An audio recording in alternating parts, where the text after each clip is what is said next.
मुल्की मईशत के हवाले से गैर यकीनी की सूरत हाल बरकरार है, क्योंकि IMF के साथ मुज़ाकरात की कामयाबी के हवाले से गैर यकीनी की सूरत हाल बरकरार है। इतलात यही है कि हुकूमत ने टैक्स बढ़ाने से लेकर कीमतों में इजाफों तक तमाम शराइत मान ली है, मगर IMF फौरी तौर पर अमल दरामद चाहता है, जिसकी वजह से मुज़ाकरात अब तक कामयाब नहीं हुए हैं। और इस गैर यकीनी की सूरत हाल में रुपया मुसलसल गिरकर $8 के मुकाबले में 174 रुपये 43 पैसे पर आ चुका है। हुकूमत ने बजट 153 रुपये डॉलर वैल्यू पर बनाया था और उसके बाद रुपया तकरीबन 22 रुपये गिर चुका है। और IMF के साथ मुज़ाकरात में कामयाबी ना होने की एक वजह IMF का ये इसरार है कि सरकारी इदारों के तकरीबन 50,000 बैंक अकाउंट्स को बंद किया जाए और सारा पैसा स्टेट बैंक के पास एक ट्रेजरी सिंगल अकाउंट में मुंतकिल किया जाए। शहबाज राना की खबर के मुताबिक IMF का इसरार है कि वजारत दिफा और अफवाज के अलावा सरकारी इदारों जैसा कि OGDC, नेशनल हाईवे अथॉरिटी और दीगर इदारों के कमर्शियल बैंक्स में अकाउंट्स को बंद किया जाए।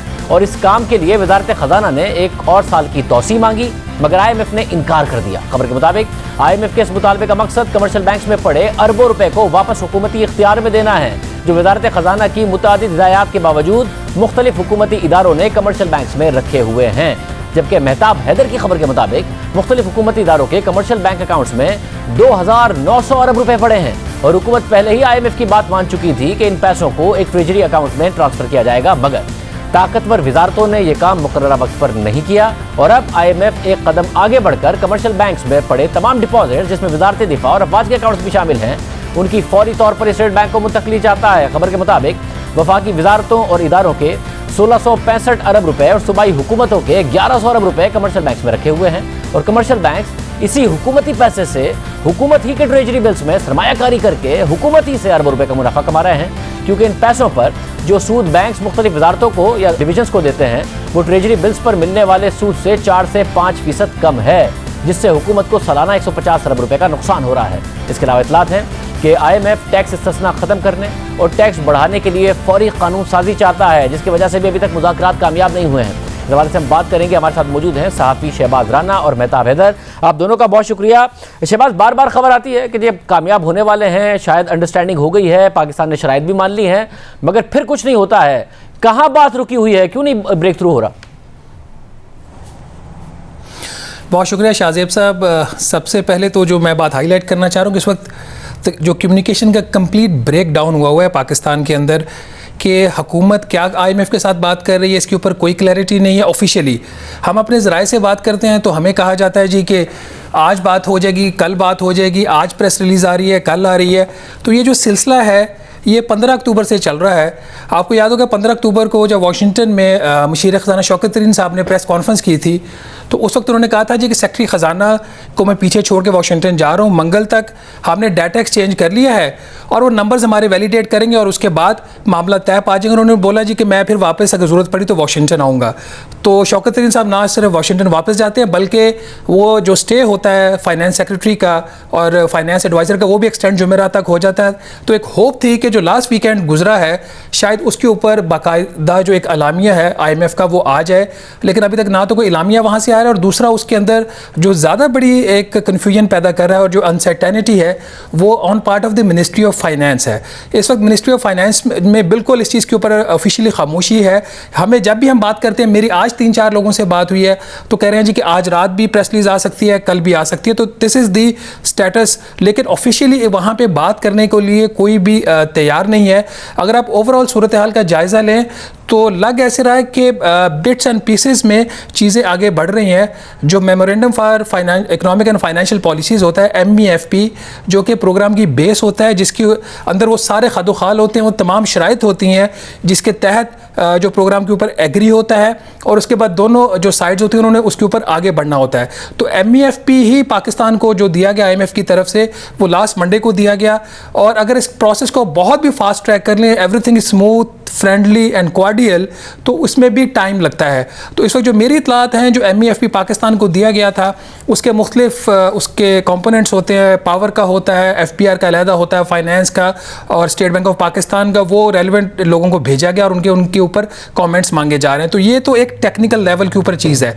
इसके साथ ही जो मेजर चीज़ें हैं जिसके ऊपर ये सारी चीज़ें फंसी हुई हैं, वो क्या पाकिस्तान ने जो इकदाम करने हैं और जो फाइनेंस एडवाइज़र शौकत तरीन साहब की आखिरी मुलाकात वहाँ पे हुई थी वाशिंगटन में, वर्चुअली बात उनकी हुई थी, क्या वो पाकिस्तान करेगा या नहीं करेगा, उसके लिए एक पॉलिटिकल सपोर्ट चाहिए होती है।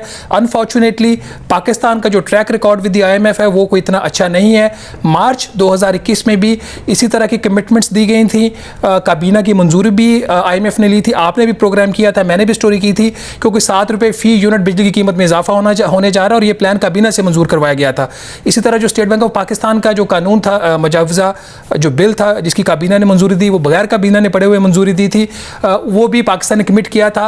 बाद में इन दोनों चीज़ों से पाकिस्तान बैक ट्रैक कर गया।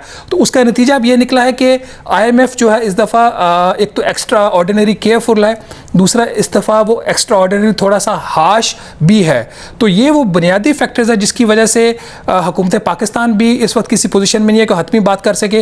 हुकूमत की कोशिश ये है कि पहले IMF की तरफ से इलामिया आ जाए, उसके बाद हुकूमत जो है उसके ऊपर अपना जो भी उन्होंने स्टेटमेंट देना होगी वो देगी। But having said that, as we speak now there is no clarity कि where the IMF programme stands. इसका नुकसान ये हो रहा है कि हुकूमत अपने तरीक़ों से कुछ खबरें लीक कर रही है, कुछ वो ट्विटर हैंडल से कुछ चीज़ों को मैनेज करने जा रही है। इस वक्त मिनिस्ट्री ऑफ फाइनेंस में ना तो कोई ऑफिशियल स्पोक्स पर्सन है एज सच, क्योंकि जो फाइनेंस सेक्रेटरी होते हैं वही तर्जुमान होते हैं वजारत के, उनकी तरफ से भी मुकम्मल खामोशी है। मार्केट में अनसर्टनिटी, आपने 2 बातों का जिक्र किया, स्टॉक मार्केट आपने देखा आज उसने कैसे बिहेव किया, रुपया जो है वो ग्रेजुअली उसकी वैल्यू में कमी होती जा रही है और वो उस खतरनाक हिंसे की तरफ बढ़ रहा है जिसका हमने शायद उसका तसव्वुर तो किया था लेकिन हम समझ नहीं रहे थे कि ये हुकूमत कभी इंप्लीमेंट भी करेगी। तो this is the cost that the country is paying because of the uncertainty and the breakdown of the communication. Mehtab आप बताइएगा, क्या दुरुस्त है कि कीमतों में इजाफे से लेकर टैक्स इस्तिस्ना खत्म करने तक हुकूमत ने बातें सारी मान ली हैं, उसके बावजूद IMF फौरी तौर पर कोई अमल दरामद चाहता है? ट्रस्ट गैप है इस वक्त?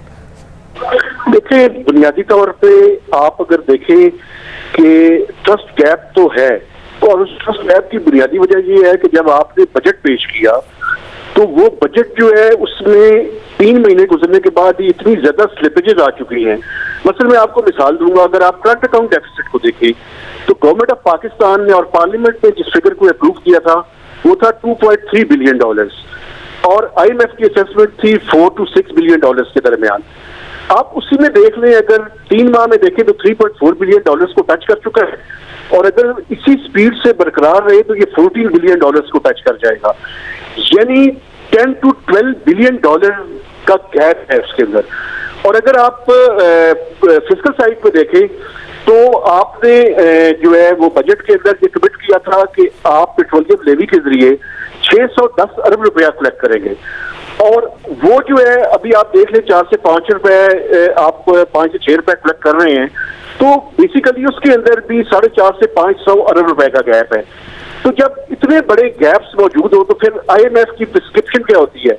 IMF की प्रिस्क्रिप्शन ये है कि आप मॉनेटरी साइड पे, एक्सचेंज रेट की साइड पे और करंट अकाउंट की साइड पे मेजर्स लें ताकि इकोनॉमी जो है उसको स्टेबलाइज किया जा सके। एक तो इशू है, और दूसरा मैं समझता हूँ जिस चीज का शहबाज राना साहब ने जिक्र नहीं किया और मैं समझता हूँ वो जरूरी है, एक तो मैं समझता हूँ कि इतनी टेक्निकल लेवल पे मिनिस्ट्री ऑफ फाइनेंस की इतनी वीक टीम जो है वो कम से कम, मुझे 22 साल का तजर्बा हो गया मेरा जर्नलिज्म में और इकोनॉमी को कवर करते हुए, इतनी वीक टीम हमने नहीं देखी होगी। यानी बेसिकली जो मिनिस्ट्री ऑफ फाइनेंस से लीड कर रहे हैं जो सेक्रेटरी फाइनेंस है वो बेसिकली कम्युनिकेशन का काम कर रहे हैं कि एक तरफ से कोई चीज आई तो मैसेज दे दिया और IMF की तरफ से जो मैसेज आया वो फाइनेंस एडवाइजर को दे दिया। तो इस तरह की वीक टीम हमने नहीं देखी। जो तीसरी इंपॉर्टेंट वजह है वो ये है कि जियो स्ट्रेटजी की सिचुएशन है, उसमें अगर आप वाशिंगटन को खुश करेंगे तो डेफिनेटली उसमें IMF का जो है वो टेक्निकल बातों के बाद जो वो लीवरेज आप हासिल कर सकते हैं वो तब आप जो है वो हासिल कर सकेंगे। तो ये तीनों चीजें जो है वो इन प्लेस नहीं है, तो इसी वजह से जो है वो प्रॉब्लम हो रही है।